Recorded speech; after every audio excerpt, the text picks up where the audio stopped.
हमें भी जब प्रार्थना के लिए जब कुछ प्रभु से पूछना है तो सब कुछ मैं सोचती हूँ कि बंद करके हम ये प्रार्थना इस प्रकार से कर सकते हैं और वो बहुत इफेक्टिव होती है।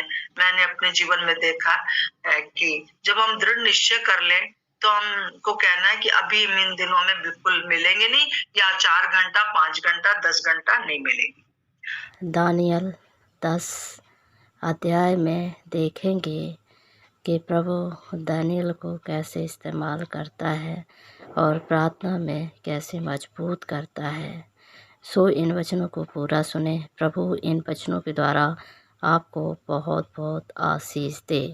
इस चैनल को लाइक, सब्सक्राइब और शेयर और कमेंट करके ज़रूर बताएं कि प्रभु आपके जीवन में क्या काम कर रहा है। God bless you. ये जहां कहीं पर भी दानियल या पुराने भविष्यवक्ताओं ने कुछ भी कहा है तो उस समय के लिए भी था और अंतिम दिनों के लिए भी था। तो ये जो उसने युद्ध की बात करी है वो उस समय भी हुई और अब आने वाले दिनों में भी होगी, और जो कि हम देख रहे हैं हो रही। और इसको देखकर जो था दानियल बहुत शोकित हो गया, और हम देखते हैं कि वो किस तरह से उपवास के लिए बैठ गया। इस समय दानियल जो था वो करीब करीब, लोग कहते हैं, कई लोगों का कहना है कि वो 84 ईयर का था, 84 साल का था, कईयों का कहना है कि 90 से ज्यादा का था। परंतु जो भी था फिर भी उसके अंदर जो था अपने देश के लिए वो चाहत थी, वो जो उसके अंदर वो था कि वो किसी भी प्रकार से उस देश को बहुत प्यार करता था, बोझ था उसके अंदर, और इसलिए जो है वो अभी तक वो परेशान भी था, क्योंकि एजरा 3 साल हो गए थे चला गया था, और नेहमाया ने, परंतु जो जो जो मंदिर था वो बन के पूरा नहीं हुआ था ठीक से। और फिर नेहमाया गया, उसने 52 दिन में पूरी दीवार खड़ी कर दी थी। उसी समय का ये वर्णन है कि उसको इस प्रकार से जो दर्शन होता है, जो नदी के किनारे, टाइग्रस नदी के किनारे उसका वर्णन करता है, और एक बहुत ही गंभीर यहाँ पर बातें हैं और बहुत ही स्पष्टता के साथ आज दिन तक के लिए ये हमारे लिए उस समय प्रभु यीशु मसीह के आने से पहले दानियल को बताई गई, जबकि दानियल के सामने कुछ भी ऐसा नहीं था, पता इसको कुछ नहीं था, परंतु जैसा होता जा रहा था वो लिखता जा रहा था। तो हम देखते हैं कि दूसरे पद में, उन दिनों में, मतलब कि उन्हीं दिनों में जब वो परेशान था, जो सोच रहा था, परमेश्वर के पास बाट जो रहा था और परमेश्वर के पास उसने जान लिया, उसका वर्णन यहाँ पर है। उन दिनों में दानियल 3 सप्ताह तक शोक करता रहा। उन 3 सप्ताहों के पूरे होने तक मैंने ना तो स्वादिष्ट भोजन किया और ना मांस और दाख मधु अपने मुंह में रखा और ना अपनी देह में कुछ तेल लगाया। सो हम देखते हैं कि जो दानियल है वो एक अलग तरीके का उपवास रख रहा है। वो ऐसा नहीं कि जैसे कि पूरे दिन का, कई लोग पूछते हैं ना, बहुत तरह के उपवास होते हैं। मुझे लगता है कि हो सकता है कि उसकी एज ज्यादा थी और वो वैसा उपवास नहीं रख सकता था कि पूरा दिन रात कुछ ना खाए, और उसको स्ट्रेंथ की जरूरत थी, तो उसने कुछ चीजों के ऊपर जो है उपवास किया। हम भी ऐसा उपवास रख सकते हैं, और हम देखते हैं कि उसने बहुत सी चीजों के लिए, जैसे कि मैं सोचती हूँ कि आजकल उपवास जो है वो टेलीविजन या मोबाइल के ऊपर भी किया जा सकता है ना। फिर पहले महीने के 24वें दिन को जब मैं हिदेकेल नामक नदी के तट पर था, तब मैंने आंखें उठाकर, ये टाइग्रस आदि जो कहलाती है, इस नदी के किनारे वो था, और हम देखते हैं कि यहाँ पर वो शोक किया उसने, और फिर वो उपवास किया उसने अलग तरीके का, और वो अलग जगह पर चला गया और नदी के किनारे चला गया। जैसे हम देखते हैं पौलुस को भी कि वो प्रेरितों के काम में वो अलग जगह के ऊपर नदी के किनारे चला गया, शायद प्रार्थना करने पर। वहां पर बहुत सी लेडीज थी और वहां पर हम देखते हैं कि किस तरह से प्रभु का काम हुआ। तो अब प्रभु यीशु मसीह भी जो थे वो प्रार्थना के लिए चले जाते थे पहाड़ के ऊपर, अकेली जगह पर। सो हमें भी जब प्रार्थना के लिए जब कुछ प्रभु से पूछना है तो सब कुछ मैं सोचती हूँ कि बंद करके हम ये प्रार्थना इस प्रकार से कर सकते हैं और वो बहुत इफेक्टिव होती है।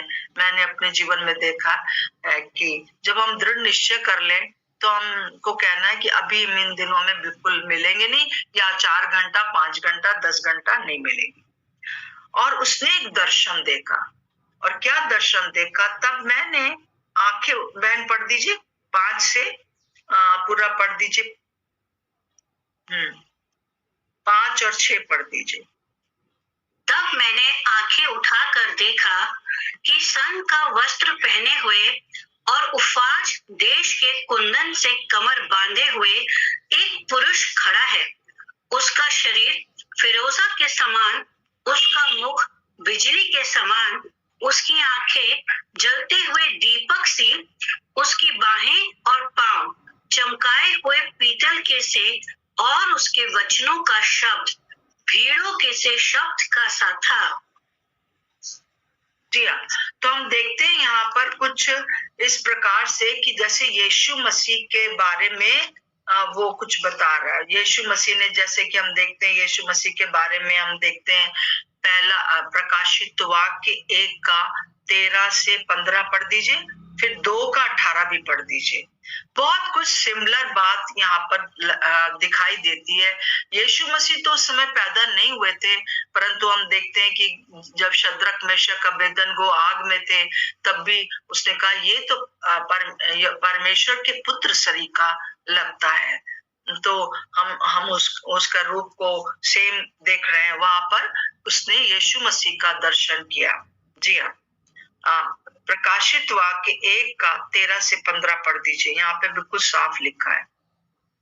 और उन दीवटों के बीच में मनुष्य के पुत्र सदृश एक पुरुष को देखा, जो पांव तक का वस्त्र पहने और छाती पर सोने का पटुका बांधे हुए था। उसके सिर और बाल श्वेत ऊन वरन पाले के समान उज्जवल थे, और उसकी आंखें आग की ज्वाला के समान थी। उसके पांव उत्तम पीतल के समान थे, जो मानो भट्टी में तपाया गया हो, और उसका शब्द बहुत जल के शब्द के समान था। वो अपने दाहिने हाथ में 7 तारे लिए हुए था। 15 तक है ना। 2 का 18 भी पढ़ दीजिए, 2 का 18। वह तीरा की कलीसिया के दूत को यह लिख, परमेश्वर का पुत्र, जिसकी आंखें आग की ज्वाला के समान और जिसके पांव उत्तम पीतल के समान है, वो यह कहता है। जी हाँ, तो हम देखते हैं कि यीशु मसीह जो है वो न केवल 2023 साल पहले आए, परंतु वो आरंभ से है। और कई बार जो है वो उन्होंने अपने आप को विभिन्न प्रकार से प्रकट भी किया, और एकदम सिमिलर जैसी चीजें हम देखने को जो दानियल को बताया, वो प्रकाशित वाक्य में भी बहुत सी बातें लिखी हुई हैं।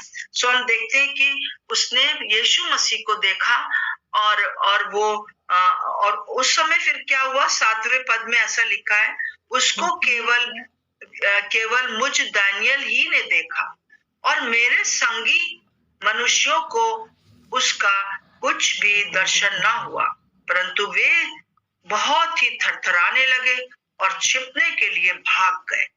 हमेशा से दानियल के मन में रहा है कि वो जब खुद उसमें आगे बढ़ता है तो वो दूसरों को भी अपने साथ लेता है। इसको हम लोग दूसरे अध्याय में भी देखा था कि किस प्रकार से उसने अपने शद्रक मेशक अबेदनगो को कहा कि चलो हम लोग प्रार्थना करें, और यहाँ पर भी वो कुछ लोगों को लेकर वो टाइग्रिस झील नदी के किनारे चला गया है। परंतु ये दर्शन सिर्फ दानियल देख पा रहा था और शब्द वो लोग सुन रहे थे। ऐसा लगता है कि जैसे जब शाऊल घोड़े पर से गिर गया या शाऊल को जब दर्शन हुआ यीशु मसीह का, तू मुझे क्यों सताता है, तो सब लोग जो थे वो देख नहीं पा रहे थे, पर आवाज जैसे उनको रोशनी तो दिखाई दे रही थी, है ना। सो हम देखते हैं कि सब लोग थरथराने लगे, डरने लगे, परेशान हो गए और भाग गए, है ना, क्योंकि डर के मारे भाग गए। कई बार लोग प्रार्थना के लिए आते तो हैं आगे, परंतु फिर वो बहुत सी चीजें अपने ही घर में होने लगती हैं, अपने ऊपर बीतने लगती हैं, तो डर जाते हैं लोग बोलते हैं कि हम किसी के लिए प्रार्थना नहीं करेंगे, क्योंकि हम उनके लिए प्रार्थना करेंगे हमारे ऊपर वो चीज आ जाएगी, है ना, ऐसा सोचते हैं। परंतु जो प्रभु पर विश्वास करते हैं वो खड़े रहते, है ना। और वहां पर हम देखते हैं कि दानियल जो था वो खड़ा रहा 8वें पद में। तब मैं अकेला रहकर ये अद्भुत दृश्य देखता रहा। वो देखता रहा, बाण जोता रहा, है ना। सो अकेला खड़ा रहा, भागा नहीं। मेरे प्रियो, जब हम कोई भी बात के लिए प्रार्थना शुरू करते हैं, एक तो लगातार प्रार्थना करते रहें, और दूसरा जो है हम लोग को डरना नहीं है। हाँ, ये बात तो है कि उसने वो कहता है कि इससे मेरा बल जाता रहा, भयातुर हो गया और मुझ में कुछ बल ना रहा, तो भी मैंने उस पुरुष के वचनों को का शब्द सुना, और जब वो मुझे सुनाई पड़ा तब मैं मुंह के बल गिरकर और गहरी नींद में भूमि पर औंधे मुंह पड़ा रहा, परमेश्वर की उपस्थिति में पड़ा रहा, अकेला पड़ा रहा। भय तो था, परंतु विश्वास था कि जो परमेश्वर, जो यीशु मसीह मुझे दिखाई दे रहे, वो सच्चे परमेश्वर है, और वही जो है वो मुझे दिखाई दे रहे, और ये कोई भूत नहीं है। कई बार लोग परमेश्वर की का जब दर्शन होता है तो भूत समझते हैं और डर जाते हैं। जब आप प्रभु की उपस्थिति में बैठे हो, आराधना कर रहे हो, तो भूत कैसे आ जाएगा। जैसे कि जब नाव में चेले थे और नाव डगमगा रही थी और उन्होंने देखा कि यीशु मसीह जो है वो पानी पर चल के आ रहे, तो उन्होंने क्या सोचा, ये भूत आ गया, इसलिए डर के मारे चिल्लाए। परंतु यहाँ हम देखते हैं कि दानियल जो है वो इस प्रकार से भागा नहीं। सो प्रभु चाहता है कि हम लगातार प्रार्थना करने वाले लोग रहे। कोई भी प्रकार से कमजोरी कोई भी कमजोरी हमें, कोई भी भय हमें परमेश्वर के पास से भागने ना देने पाए, परंतु हम दृढ़ता के साथ आगे बने रहें, है ना। फिर 10वीं आयत में लिखा है, फिर किसी ने अपने हाथ से मेरी देह को छुआ और मुझे उठाकर घुटनों और हथेलियों के बल थरथराते हुए बैठा दिया। तब उसने मुझसे कहा, हे दानियल, हे अति प्रिय पुरुष, जो वचन मैं तुझसे कहता हूं उसे समझ ले और सीधा खड़ा हो, क्योंकि मैं अभी तेरे पास भेजा गया हूं। हे अति प्रिय पुरुष, जब हम कोई बात प्रभु हमें बताता है और हम लगातार प्रार्थना करते रहते हैं, बीच में चाहे कितनी भी अड़चन आए,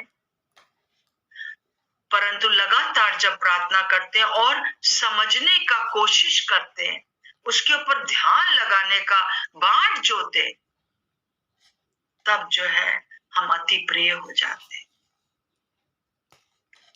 और इसीलिए जो दूत उससे बात कर रहा था, मतलब जो यीशु मसीह, उसने कहा कि तू सीधा खड़ा हो जा और जो मैं तुझे कहने पर उसे समझ ले, क्योंकि ये बहुत जरूरी है तेरे लिए, बहुत इंपॉर्टेंट ये किताब है। और ये चैप्टर बहुत ही इंपॉर्टेंट है हमारे लिए आज। अगर उसने वो भी भाग जाता तो प्रभु किसको बताता? प्रभु अपने मन की बात किसको बताता कि मैं ऐसे ऐसे करने वाला हूं? चाहे 1000 साल हो गए परंतु ये बात पूरी हुई। और हम देखते हैं कि वो आगे चल के कि जब उसने मुझसे ये वचन कहा तब मैं खड़ा हूं तो हो गया, परंतु थरथराता रहा। प्रभु के सामने डर तो लगता है, थरथराता रहा वो। उसको ये अनुभव हो रहा था, उसकी उपस्थिति में कभी कभी शरीर में थरथराहट होती है, परंतु हर बार नहीं होता है। जैसे कई जगह पर लोग जो है जबरदस्ती का वो बहुत ज्यादा हिलते हैं। कभी कभी होता है हिलना, उसको भी गलत ना समझें, क्योंकि जब पवित्र आत्मा हमारे अंदर काम करता है तब क्या होता है, तब वो हमारे प्राण आत्मा में भी काम करता है, हमारे दिमाग में काम करता है, हमारे दिल में काम करता है, और फिर उसके हमारी आत्मा में काम करता है वो। और फिर उसके बाद वो चीज जो है हमारे शरीर में आ जाती है। हम लोग प्राण आत्मा शरीर है ना, हमारे अंदर पूरा व्यक्तित्व है। तो जो अंदर काम होता है, जैसे कई लोग जब प्रार्थना होती तो रोने लगते हैं, ये जो 5 सेंसेस हमारे शरीर की हैं वो हिल जाती हैं जो हमारे अंदर है। तो इसको आप गलत ना समझें, परंतु कई बार लोग जो है वो बहुत हर बार उनको लगता है अगर ये हिले नहीं तो फिर उनको लगता है कि पवित्र आत्मा बात ही नहीं कर रहा, पर ये गलत है।